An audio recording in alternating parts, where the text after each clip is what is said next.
Genius ये शब्द सुनते ही किसका चेहरा दिमाग में आता है? जाहिर है एल्बर्ट आइंस्टीन का। पर क्या जीनियस पैदा होते ही जीनियस होता है? चलिए आज एक ऐसी कहानी में गोता लगाते हैं जो जीनियस शब्द के मायने ही बदल देगी। तो जीनियस दिखता कैसा है? क्या वो जो स्कूल में हमेशा फर्स्ट आता है, या वो जिसे सब बचपन से ही होशियार मानते हैं? आइंस्टाइन की कहानी इन सारी बातों को, इन सारे आइडियाज को पूरी तरह से पलट कर रख देती है। और हिंट ये है कि इसकी शुरुआत बिल्कुल भी परफेक्ट नहीं होती। जी हाँ, दुनिया के सबसे ब्रिलियंट माइंड्स में से एक की कहानी स्ट्रगल, रिजेक्शन और गलत फहमियों से भरी पड़ी थी।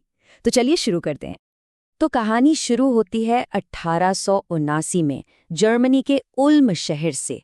यहाँ एक बच्चे का जन्म होता है जिसका बचपन ऐसा था कि किसी ने भी नहीं सोचा था कि ये लड़का एक दिन दुनिया का नक्शा बदल देगा।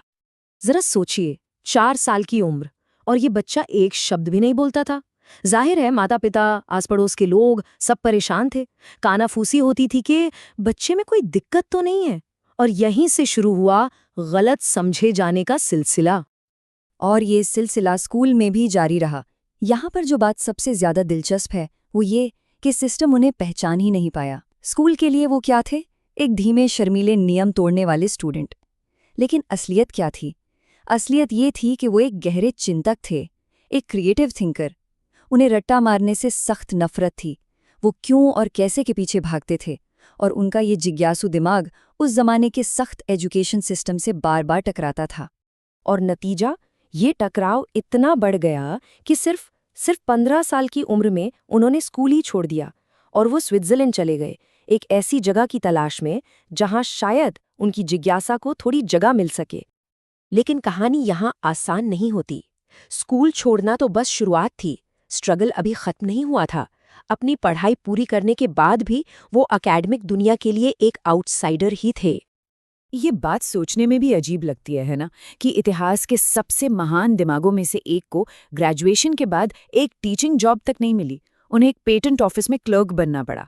काम क्या था? दूसरों के आविष्कारों को रिव्यू करना।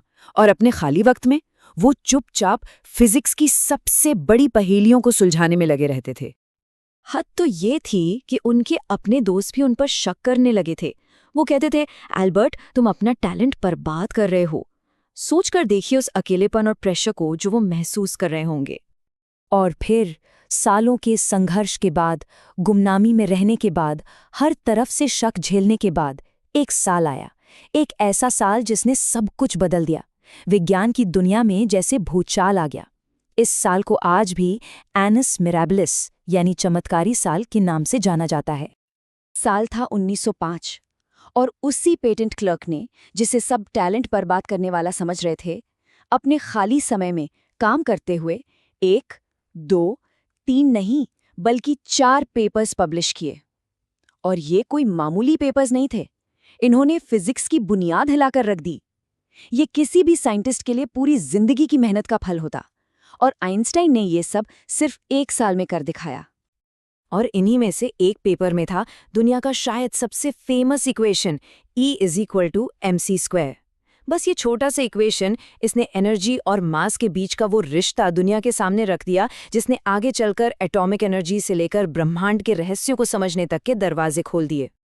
और ये समझना बहुत ज़रूरी है कि आइंस्टीन सिर्फ कोई नई बात नहीं कह रहे थे।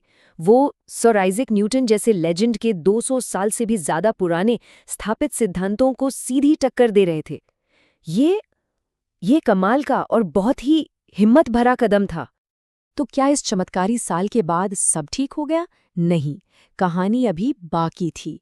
उनके इन क्रांतिकारी आइडियाज़ को साइंटिफिक कम्युनिटी ने हाथों हाथ नहीं लिया। अब चैलेंज था इन थ्योरीज को सच साबित करने का। और इसमें उन्हें लगे पूरे 14 साल का इंतजार। जरा सोचिए, ये धैर्य की, जुनून की और खुद पर अटूट विश्वास की एक ऐसी मिसाल है जो हैरान कर देती है। इतने साल पूरी दुनिया के शक का सामना करना वाकई आसान नहीं रहा होगा। और फिर वो दिन आया 1919 में। एक सूर्य ग्रहण के दौरान दुनिया भर के साइंटिस्ट ने अपनी दूरबीनों से वो देखा जिसने सब कुछ बदल दिया। उन्होंने देखा कि विशाल ग्रहों के पास से गुजरती हुई रोशनी सच में मुड़ रही थी, बिल्कुल वैसा ही जैसा आइंस्टीन ने सालों पहले कहा था। ये वो सबूत था जिसे कोई नकार नहीं सकता था। बस उस एक पल ने सब कुछ पलट दिया। जो साइंटिस्ट कल तक गुमनामी में था, जिस पर लोग शक करते थे, वो रातों रात दुनिया का सबसे मशहूर चेहरा बन गया। दुनिया भर के अखबारों की हेडलाइन में बस एक ही नाम था, उन्हें नया न्यूटन कहा जाने लगा।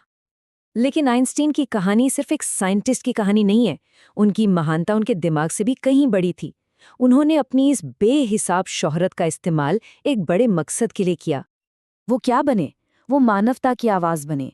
उन्होंने युद्ध के खिलाफ बोला, सिविल राइट्स का सपोर्ट किया और आगे चल के न्यूक्लियर हथियारों के खतरों से दुनिया को आगाह भी किया। अपनी शोहरत के बावजूद वो हमेशा विनम्र रहे। उन्होंने ये दिखाया कि एक महान वैज्ञानिक एक महान इंसान भी हो सकता है। तो अब हम इस सफ़र के आखिर में उसी सवाल पर वापस आते हैं जहां से हमने शुरू किया था। जीनियस दिखता कैसा है? खैर, आइंस्टाइन की कहानी हमें बताती है कि जीनियस एक ऐसा बच्चा हो सकता है जिसने देर से बोलना सीखा हो। वो एक बेरोजगार नौजवान हो सकता है, या एक ऐसा थिंकर हो सकता है जिसे पूरी दुनिया ने गलत समझा हो। उनकी जिंदगी हमें एक बहुत बड़ी बात सिखाती है। वो ये कि एक बेहतरीन असर डालने के लिए एक बेहतरीन शुरुआत की ज़रूरत नहीं होती। ज़रूरत होती है तो बस चलते रहने की। सफलता कोई सीधी लाइन नहीं है। ये जुनून, सब्र और खुद पर यकीन की कहानी है, तब भी जब कोई और यकीन न करे। और ये एक ऐसी सीख है जो हम सबके लिए बहुत मायने रखती है।